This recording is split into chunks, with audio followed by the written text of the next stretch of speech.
C'est la dernière ligne droite. T-shirt, slogan, les militants sont de sortie. À l'approche de la présidentielle, dans chacun des camps, on veut mobiliser. Il y a eu les affres de la guerre. On entend par-ci, par-là, est-ce que ces élections vont aller au bout?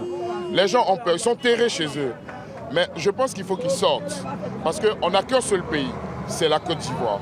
En ordre dispersé, l'opposition se prépare à l'élection à venir, contestant le bilan du président sortant, dénonçant les conditions d'organisation du scrutin. Un temps rassemblés au sein de la CNC, certains candidats ont finalement fait leur route de leur côté, tandis que les uns appellent au boycott, d'autres ont décidé de participer au scrutin. Je n'ai pas fait acte de candidature de témoignage. Ma candidature est sérieuse. Les conditions ne sont pas justes, équitables et républicaines. Je reste dans le système pour le démontrer. Face à la désunion, le patron du Front populaire ivoirien multiplie les meetings. Depuis des mois, de jour comme de nuit, il arpente le pays et l'assure, il est possible de faire échouer Alassane Ouattara. L'électorat d'Alassane Ouattara est démobilisé. Il aura certainement un fort pourcentage d'abstention.